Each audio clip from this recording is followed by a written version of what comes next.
Hello, fellow scribes. My name is Lauren Sefcik. I'm the author of the debut fantasy novel Key of Arcandus, and this is the AuthorTube Newbie Tag for 2022.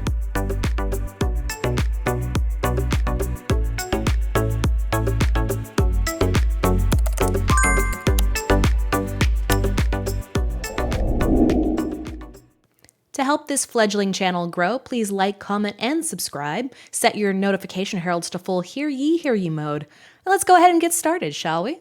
I want to first start out by saying that this AuthorTube Newbie Tag was first created by Jenna Streety. Anything that might have to do with these questions, follow up on her socials, and I'll try to have the link down in the description below if I can find the original post.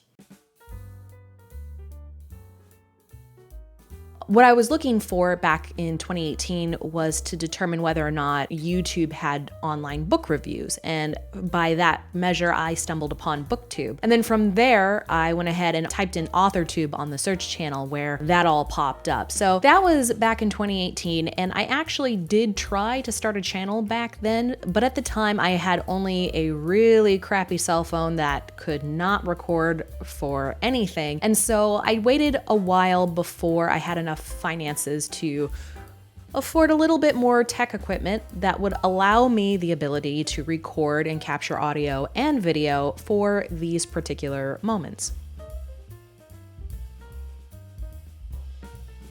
Currently, the genre I write in is fantasy. I do kind of have the intent to expand to other genres as it comes around. For right now, my main series, the Carving Legacy series that I'm writing, is high fantasy to start with, and then each book kind of has a subgenre to go with it. I do plan to do a nonfiction book in the future or a compilation of short story type stuff, as well as dabble in the romance genre. I have some standalone novels that I want to write that are standalones outside of the main series for some of the side characters, and I will be dabbling in other things along the way. But for right now, fantasy is the main shtick that I write.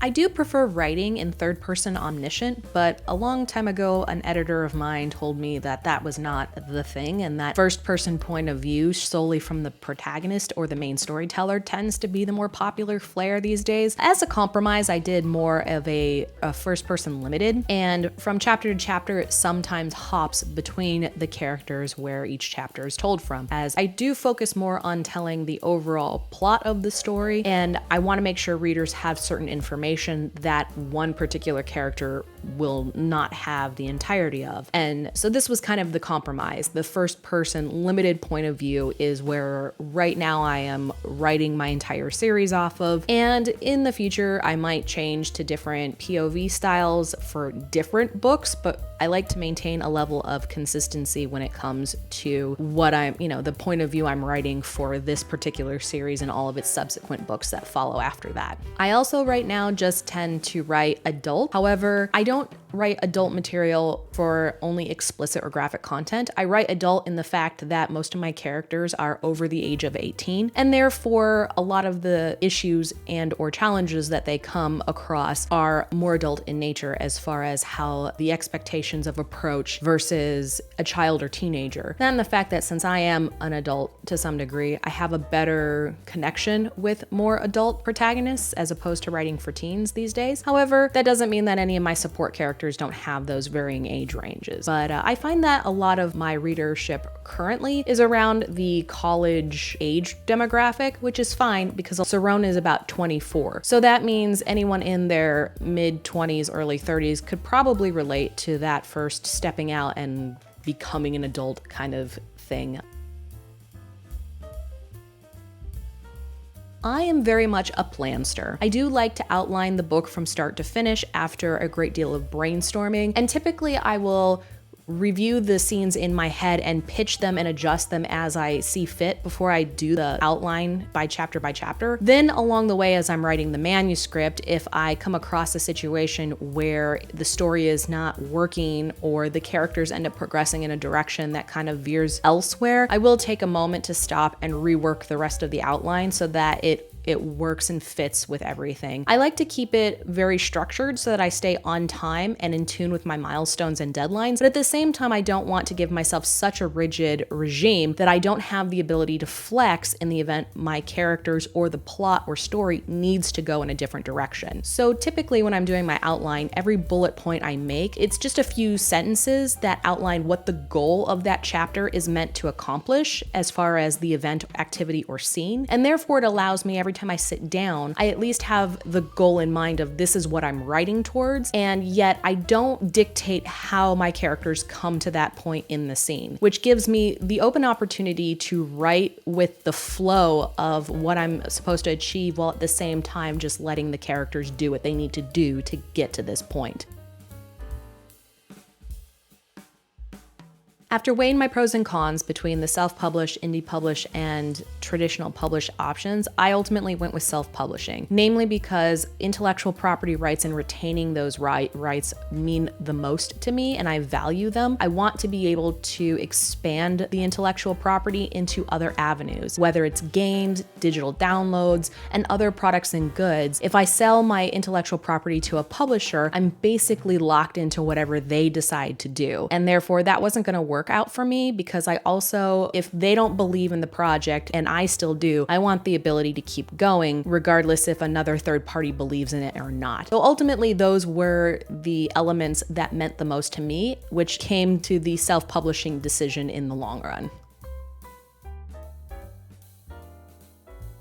As mentioned before, I am self-published, so I don't have an agent or a publication that I go through. And as far as who my ideal or dream publisher would be, I really don't have one at this time. There are some that I would be interested in working with, especially if I decide to go more heavily into the tabletop gaming element as far as taking my intellectual property and making that conversion over. There are benefits to working with publishers such as Paizo or Wizards of the Coast, not saying that those are who I would go to, but something like that as far as a tabletop game publication is concerned. There are benefits to going that route, and I can sell exclusively those parts of the intellectual property directly and only to them. And if that ends up being in the cards in the future, would love to give it a shot, but as I said before, I really don't have anyone I'm actively pursuing. If it comes into the cards, then great. If not, oh well.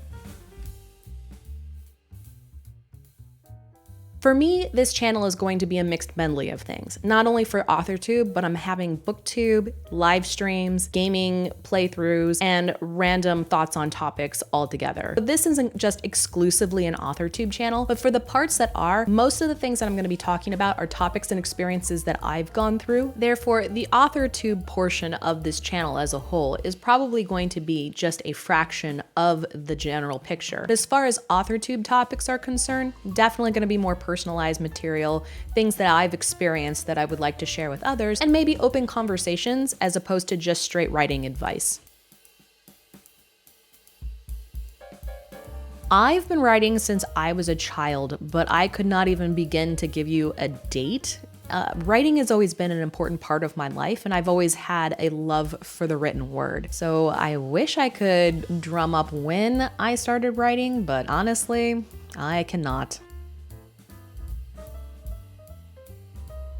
I know I've written stories even earlier than this time frame, but I do distinctly remember a third grade writing project where, and this is gonna sound a lot like the actual franchise, but it's got nothing to do with it. Keep in mind, this was third grade. It was early 90s, but I did write we did a group project. We named the series little books called Veggie Tales, and it was just about vegetables that came to life when people weren't looking. If anything, it stemmed inspiration from Jim Henson's A Christmas Story, and I just did it with vegetables and fruits instead of toys. But that was the earliest named story that I can recall writing.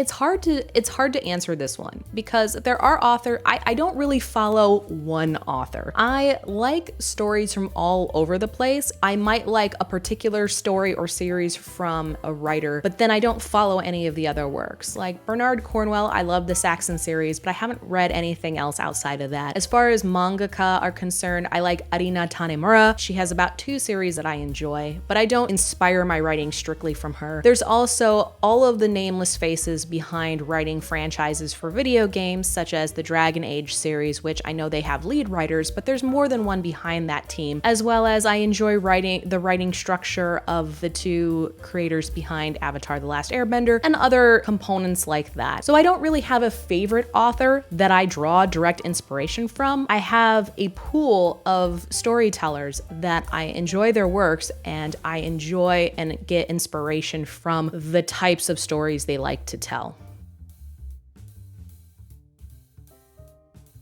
I used to be an individual that would just write when the mood hit me, and technically I still am, but I find that scheduling time to sit down and get through different milestones and deadlines is what actually helps me to stay on target and on time. Therefore, when I'm in a writing phase, such as the manuscript drafting phase, it's easier for me to write the outline and then each day for a certain set time, sit down and write until I get that chapter done for that day.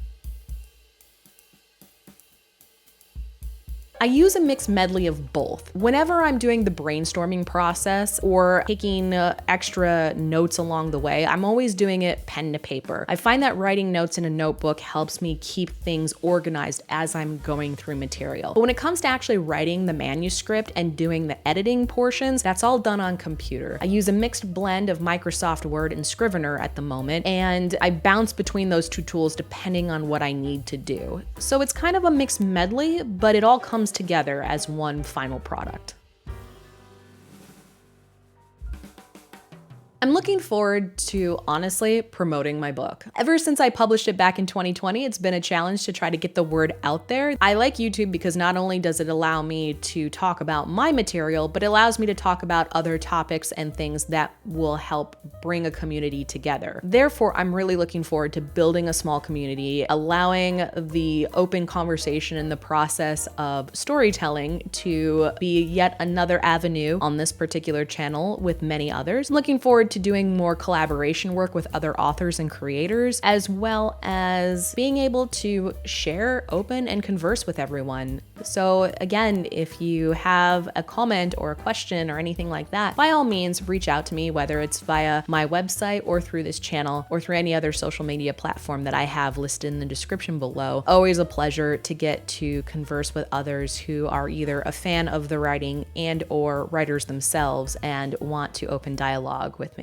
Hopefully you enjoyed getting to know a little bit more about me. Go ahead and like, comment, and subscribe down below. Set those notification heralds to full hear ye mode. Go ahead and check out my book, Key of Our Candace, where it's out for you can get it anywhere at any online major retail store and whatnot. And thank you so much for hanging out with me. Bye.